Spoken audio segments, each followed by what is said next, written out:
Welcome to burning dreams. एक समस्या जो है जिस पे हम वीडियो बना रहे हैं, चूंकि हर किसी को मैसेज करके रिप्लाई करना पॉसिबल नहीं है, बहुत मैसेज आ रहे हैं, रिप्लाई हम नहीं कर पाएंगे सबको, तो हमने सोचा कि एक वीडियो ही बना देते हैं। बहुत को प्रॉफिट हो जाएगा इस वीडियो से। तो देखो, वीडियो क्या है पहले उसको समझ लेते हैं कि बच्चों को प्रॉब्लम क्या हो रहा है। जो बच्चे ईसीई से पास आउट है, ओके, ईसीई से पास आउट है, डबल ई से पास आउट है, उस दोनों बच्चे को एक प्रॉब्लम हो रहा है कि जो पहले सबसे बात करते हैं जो ईसीई बस से पास आउट है, ओके, जो इलेक्ट्रॉनिक से पास किए हैं डिप्लोमा, उसको लग रहा है कि डबल ई लेना चाहिए, ट्रिपल ई लेना चाहिए, या बहुत बच्चे सिविल लेना चाह रहे हैं। ओके, सिविल लेना चाह रहे हैं। चलो, ये पहला समस्या है, इस पे बात करेंगे। दूसरी बात करेंगे कि जो बच्चों का डबल ई है, ओके, वो कह रहा है कि सर हम डबल ई ले, डबल ई ही ले या फिर ट्रिपल ई ले। ओके, ओके, ये समझ दो समस्या है। अब बात कर रहे हैं, हम दोनों समस्याओं को सॉल्व करते हैं। देखो दोस्त, मेरे पास कोई ज़्यादा वो नहीं है, वो नहीं है, मतलब लाइफ का ज़्यादा एक्सपीरियंस नहीं है, लेकिन इतना एक्सपीरियंस लाइफ का ज़रूर है कि ब्रांच, सभी branch one of the best branch होते हैं खुद में। ओके, कोई फ़र्क नहीं पड़ता है कौन सा ब्रांच है। जिस सरकारी नौकरी की बात तुम कर रहे हो उस सरकारी नौकरी भी मिलती है, जिस प्राइवेट नौकरी की बात करो वो प्राइवेट नौकरी भी हर ब्रांच में मिलती है। पैसा बहुत सारा है हर कुछ में। हम बारी बारी से बात करते हैं। इस वीडियो को देखने से पहले बच्चों, एक चीज़ हमेशा ध्यान रखना, तुम्हारे अंदर पोटेंशियल होनी चाहिए, बाकी ब्रांच मैटर्स नहीं करता है। चलो, हम पहले बात करते हैं सिविल इंजीनियरिंग पे। बात करते हैं कि सिविल इंजीनियरिंग का क्या स्कोप है। ये पता नहीं हवा इतना सिविल इंजीनियरिंग का बन गया है कि पता नहीं, लगता है कि सिविल इंजीनियरिंग ले लो नौकरी जेब में होगी। दोस्त, बीटेक के बाद ऐसा नहीं होता है, सिर्फ डिप्लोमा के बाद ऐसा होता है। बिहार से, वो भी बिहार सरकार का नौकरी, कि बिहार सरकार मार्क्स बेसिस पे डाल देते हैं, अप्लाई कर देता है, भर्ती हो जाता है, बच्चे चिल कर रहे हैं। ऐसा नहीं होता है बीटेक में, ठीक ना। बीटेक के बाद ना तुमके एक बहुत ही पोटेंशियल वाले इंसान तुमको माना जाता है। ऐसा नहीं माना जाता है कि तुम एक इधर उधर का कोई इंसान हो, तुम पोटेंशियल वाले इंसान माने जाते हो। अब अगर तुम पोटेंशियल वाले इंसान हो और तुमको एक ऑर्गेनाइजेशन में हम काम करने के लिए देंगे, तो तुम्हारे से हम एक्सपेक्ट भी बहुत कुछ करेंगे कि क्या करना है। तो देखो, सबसे पहले एक बात समझना कि पीएसयू होता है, ठीक ना। ये देखो, ये हमने पीएसयू क्या होता है। पीएसयू का मतलब होता है पब्लिक सेक्टर अंडरटेकिंग। ओके, ये पीएसयू में जॉब जो लगती है, ये पीएसयू में जो जॉब लगती है वो गेट के बाद लगती है। कुछ कुछ पीएसयू जो होती हैं वो खुद का अपना एग्ज़ाम निकालती हैं, ठीक। लेकिन मैक्सिमम पीएसयू जो होती हैं वो क्या करती है, गेट के थ्रू लेती हैं। ओके, तो अगर तुमने लिया, मतलब अगर तुमने सिविल इंजीनियरिंग लिया, ओके, तो तुम तैयार रह जाओ गेट के लिए। गेट तुम्हें उखाड़ना है। अगर गेट तुम नहीं उखाड़ पा रहे हो सिविल इंजीनियरिंग लेने के बाद, तो फिर बड़ा प्रॉब्लम होगा, इस बात को हमेशा याद रखना। तो तुम्हें गेट को फोड़ना ही पड़ेगा, इसके अलावा और कोई ऑप्शन नहीं होगा तुम्हारे पास।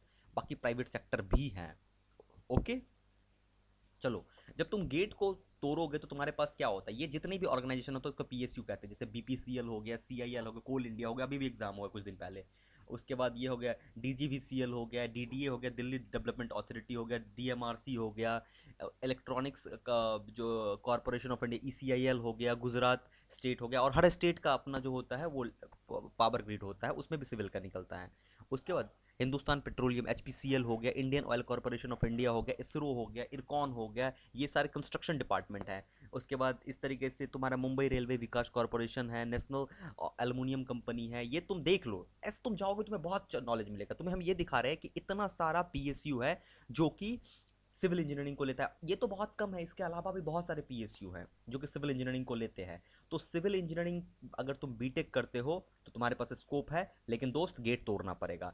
गेट को तुमको तोड़ने के लिए ना कोई कॉलेज की ज़रूरत नहीं पड़ती, गेट तोड़ने के लिए कॉलेज की ज़रूरत नहीं पड़ती है। लिख लो मेरे से, पेन कॉपी लेके गेट अपने टेबल पे चिपका देना कि गेट को फोड़ने के लिए कॉलेज की पढ़ाई नहीं जरूरी है, और कॉलेज की पढ़ाई पे गेट नहीं निकलता है। ये भी लिख लो कि कॉलेज में तुम पढ़, टीचर अगर तुमको पढ़ाएंगे और उससे तुम चाह रहे हो कि गेट निकल जाएगा, तो भाई तुम बहुत ही अंधेरे में हो। गेट निकालने के लिए तुम्हें खुद से पढ़ना पड़ेगा, ऑनलाइन रिसोर्सेज भरे हुए हैं। तुमको बस और बस बीटेक करने के लिए एक रूम की ज़रूरत है, 3 साल एक रूम, बस। भाई बस इतना ही चाहिए, 3 साल एक रूम, किसी भी शहर में मुझे बीटेक मिल जाए, किसी भी शहर में मुझे, बिहार के किसी भी कोने में डाल दो, बस मुझे एक रूम मिलना चाहिए, ठीक ना। बिहार सरकार पैसा भी दे रहा है, पैसा भी तुम्हें मिल जाएगा, रूम भी मिल जाएगा, स्कॉलरशिप में मिलती है। 3 साल भाई ना डाल दो, 3 साल चले जाओगे, लाइफ सेट हो जाएगी। ऐसे किसी भी पीएसयू में चले जाओगे ना, लाइफ सेट हो जाएगी, पैसे की प्रॉब्लम खत्म हो जाएगी। अब चलो हम बात करते हैं कि जब तुम गेट से अच्छे रैंक लाओगे, अब तुम इंजीनियरिंग सर्विस की बात करते हैं हम, कि अगर तुम्हारा गेट कंप्लीट हो गया है तो हम बात करते हैं इंजीनियरिंग सर्विस में। तो जो इंजीनियरिंग सर्विस का एग्ज़ाम होता है उसमें भी हर साल वैकेंसी आती है और वो ब्रांच वाइज वैकेंसी आती हैं। देखो, इस बार जो वैकेंसी आई है हम उसकी बात कर रहे हैं, ये 2020 की वैकेंसी है। हर ब्रांच का कितना टोटल कितना सीट आया है देखो मैं तुम्हें बता रहा हूँ। ओके, देखो ये हमारा हो गया सिविल इंजीनियर का, ठीक ना। सिविल इंजीनियरिंग का इस बार कहाँ कहाँ आया, इंडियन रेलवे में आता है, स्टोर सर्विस में आता है, सर्वेयर में आता है, सेंट्रल इंजीनियरिंग सर्विस होता है, सेंट्रल वाटर होता है, फिर सर्वे ऑफ इंडिया होता है। इन सब में मिला के 193 सीट आया है। ओके, 190 सीट आया, ठीक, यहाँ तक क्लियर। उसके बाद आगे बढ़ते हैं, मैकेनिकल इंजीनियरिंग की भी बात कर ही लेते हैं, 86 आया है। अब सीधे बात करते हैं इलेक्ट्रिकल इंजीनियरिंग की, तो 100 सीट आया। देखो लगभग दोनों में सीट सेम है, ठीक। हम अभी सिविल की बात कर रहे थे, तो सिविल में ईएससी में भी ऑप्शन है। इसके साथ साथ बहुत सारे प्राइवेट ऑर्गेनाइजेशन है जिसमें कंस्ट्रक्शन कंपनी है, उसमें हो जाता है। अगर तुम्हें फिर भी लग रहा है तो चलो हम अलमनाई लिस्ट चलते हैं, मुजफ्फरपुर एमआईटी के अलमनाई के पास लिस्ट में चलते हैं, तुम लोग जाके वेबसाइट पे ये सब देख सकते हो, ठीक ना। देखो हर कोई सिविल इंजीनियरिंग से है, जेपी से वाइस प्रेसिडेंट है, कॉलेज का वाइस प्रेसिडेंट है, ये रिटायर्ड हो गए हैं, डीजीएम से रिटायर्ड हुए हैं, आईओसीएल में काम कर रहे थे, ईसीआर है, इंडियन ईस्टर्न रेलवे करके जो भी होता है, इस तरीके से हुआ, एनटीपीसी। तो स्कोप बहुत है, लेकिन तुमको गेट फोड़ना पड़ेगा। चलो ये हो गया सिविल इंजीनियरिंग के लिए। ओके, अब बात करते हैं कि तुम ये कहोगे कि सर अगर हम, ये तुम्हारा सवाल ये हो सकता है कि सर हमने क्या किया कि हमने बीटेक किया है डिप्लोमा से, ओके, सॉरी डिप्लोमा किया है हमने, और उसके बाद हम जा रहे हैं अब बीटेक करने के लिए। ओके, तो बीटेक में अब हम सिविल लेना चाहते हैं। डिप्लोमा तुमने कर दिया इलेक्ट्रॉनिक्स से या इलेक्ट्रिकल से, और बीटेक में सिविल करना चाहते हो, तो उससे तुम्हें फ़ायदा क्या होगा। एक सेकेंड, अगर फ़ायदा क्या होगा और उस पर घाटा क्या होगा उस पर भी बात कर लेते हैं हम। ये मेरा काम नहीं कर रहा है, ओके चलो कोई ना। हम्म, चलो इसको काम नहीं भी करता है मेरा, ये तो कोई दिक्कत नहीं, हम बोल ही देते हैं, तुम लोग सुन लेना। देखो, अगर तुम डबल ई से लेते हो तो तुम्हें फ़ायदा क्या होता है, मतलब कि तुम ईसी से किए हो, 3 साल तुमने ईसी से पढ़ा है। अब जब तुम ईसी को छोड़ के तुम किसी और ब्रांच में जा रहे हो तो तुम्हारा वो ईसी का अब कोई वैल्यू नहीं होगा, मतलब तुम अब उस ईसी का यूज़ नहीं कर सकते हो अपने लाइफ में, ठीक। तो बस इतना ही समस्या है कि तुमको भूल जाना पड़ेगा कि तुमने ईसी से पढ़ाई भी किया था। ओके, और इसके बाद तुम अपनी नई लाइफ जर्नी शुरू करोगे, ठीक ना, और एक खूबसूरत मेहनत से तुम अपनी नई जर्नी को स्टार्ट करोगे, ठीक। ये हो गया तुम्हारा, बस ड्रॉबैक है, बाकी कोई चीज़ नहीं है।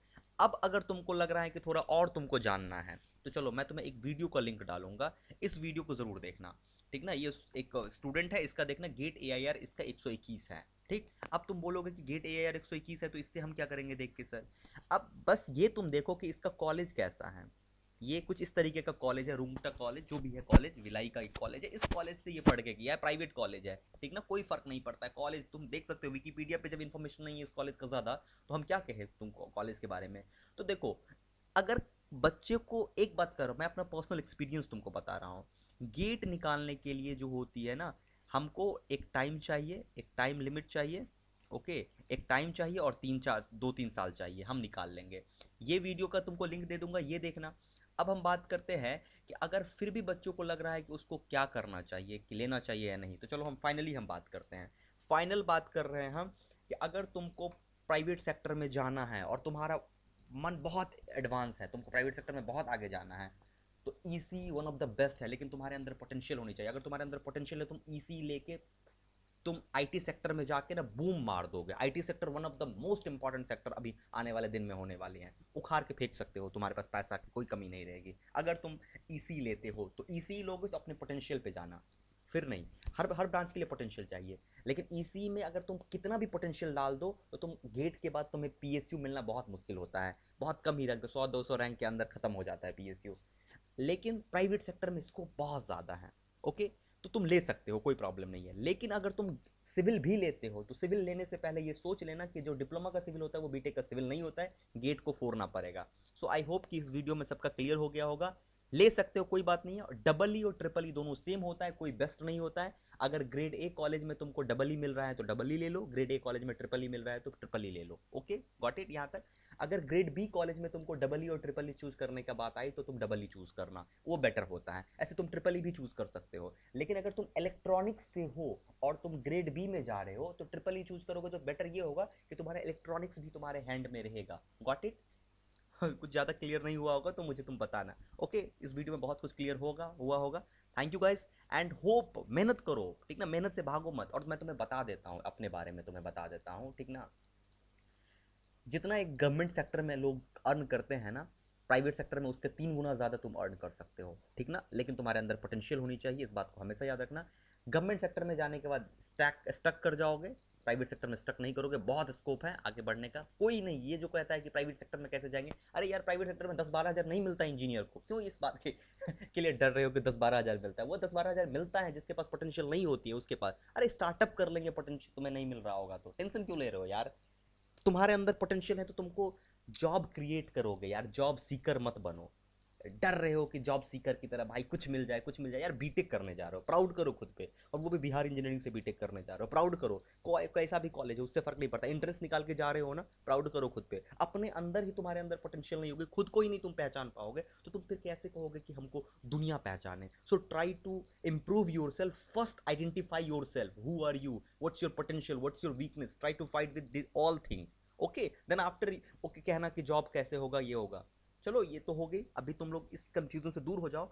सबको मैं कह रहा हूँ जॉब बहुत है, जॉब का टेंशन मत लो, जॉब बहुत है। और अगर पोटेंशियल होगा ना तो बहुत जॉब है तुम्हारे पास, ओके गाइस, और बहुत ऑप्शन है, कोई दिक्कत नहीं है। लेकिन अगर तुम अपने ब्रांच को छोड़ के कोई और ब्रांच लोगे, मतलब अगर तुम इलेक्ट्रॉनिक्स हो और सिविल लेते हो तो तुम अपना 3 साल का इलेक्ट्रॉनिक्स पढ़ा हुआ भूल जाना। तुम डिप्लोमा पे फिर जॉब लेने का सोचना मत, क्योंकि तुम्हारा भूल जाओगे तुम पूरा का पूरा डिप्लोमा का इलेक्ट्रॉनिक्स। ट्रांजिस्टर इतना आसान है कि तुम्हें याद रह जाएगा। सॉइल मैकेनिक्स के साथ साथ तुम ट्रांजिस्टर को याद नहीं रख पाओगे, ठीक है। तो आई होप कि तुम्हारा ये चीज़ क्लियर हो गया। कंक्लूजन इस वीडियो का यही है कि अगर तुम सिविल लेते हो, इलेक्ट्रॉनिक्स और इलेक्ट्रिकल हैं और सिविल ले रहे हो तो गेट फोड़ना, उसके अलावा और कोई ऑप्शन नहीं हो। गेट ईएससी फोड़ना, प्राइवेट सेक्टर भी है। लेकिन अगर तुम ईसी से हो, डबल ई ट्रिपल ई लेते हो, तो तुम्हारा डिप्लोमा लेवल पे अगर जॉब कभी आती है तो तुम प्रिपरेशन तुम्हारा हुआ रहेगा, तुम फिल करके निकाल सकते हो। जैसे डीएमआरसी आया तो तुम इलेक्ट्रिकल से भर सकते हो बीटेक लेवल पे, इलेक्ट्रॉनिक्स से भर सकते हो डिप्लोमा लेवल पे, और सिलेबस तो सेम ही है लगभग, ओके। तो ये तुम्हें फ़ायदा होगा। चलो गाइस, अगर तुम्हें इस वीडियो में कुछ भी क्लियर हुआ होगा तो प्लीज़ मुझे कमेंट करना। और मेरे लिए वही ज़रूरी है कि जब तुम लोग कमेंट करके बताते हो कि मुझे समझ में आया तो मुझे अच्छा फील होता है।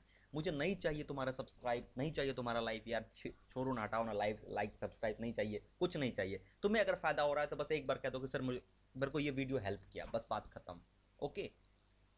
किसी भी ऐसे इंसान से सजेशन मत लेना जो सजेशन सिविल इंजीनियरिंग को भगवान मानता हो, भगवान नहीं है। ईसी को बेकार मानता हो, वो इंसान का सजेशन गलत है। अगर कोई ऐसा है तो मेरे को कॉल करो, मेरे को वो करो, और मैं तुमको बताता हूँ कि ईसी का कितना स्कोप है। भाई जितना सिविल इंजीनियर ना 1 साल में अर्न नहीं कर सकता, उतना ईसी वाला टैक्स पे करता है। ईसी वाले बंदे, बिहार के ईसी वाले बंदे यार 30-30 लाख का पैकेज पे काम कर रहा है, लेकिन ऐसे नहीं काम कर रहा है, ठीक ना। विप्रो इन्फोसिस में काम कर रहा है 30-30 लाख के, फ्लिपकार्ट, अमेजॉन, यार कित नहीं, अभी बच्चे हो, समझो इस बात को, सिविल हुआ नहीं है, okay. So I think clear हो गया होगा। हर ब्रांच अपने में बहुत स्पेशल है, चाहे कोई भी ब्रांच हो। 3 साल तुमको पढ़ने के लिए एक कमरा चाहिए। अगर सरकारी नौकरी करना है तो अपने आप को कमरे में बंद कर देना 3 साल तक, गेट को फोड़ के निकलोगे, मैं बता रहा हूँ। अगर प्राइवेट करना है तो कमरे में बंद नहीं करना, किसी भी कॉलेज में हो ना, अपने दिमाग को ओपन करो, दुनिया खुली हुई है और तुम्हारा प्लेसमेंट होगा, ठीक ना। प्राइवेट सेक्टर में जाना है, अपने आप को कमरे में बंद मत करना। गवर्नमेंट सेक्टर में जाना है, अपने आप को कमरे में बंद कर देना 3 साल तक, बात खत्म हो गया, मिलना तय है। बोल देना अगर 3 साल के बाद तुम्हारा लाइफ में नहीं कुछ अचीव हुआ ना, तो मेरे को आके बोलना कि सर अचीव नहीं हुआ कुछ। मैं तुम्हें कह रहा हूँ कि मैं तुम्हें स्टार्टअप के लिए फंडिंग करूंगा, क्यों इस बात का परेशान हो रहे हो। तुम बिल्कुल परेशान मत होना इस बात का। इतना बेवकूफ़ तो नहीं हूं ना जो मैं तुम्हें सजेस्ट कर रहा हूँ या बता रहा हूँ, कुछ ना कुछ तो एक्सपीरियंस होगा तभी ये बात कह रहा हूँ। तो होप तुम्हें ये वीडियो से कुछ कुछ क्लियर हुआ होगा। Thank you, and thank you to joining me. Best wishes for your life.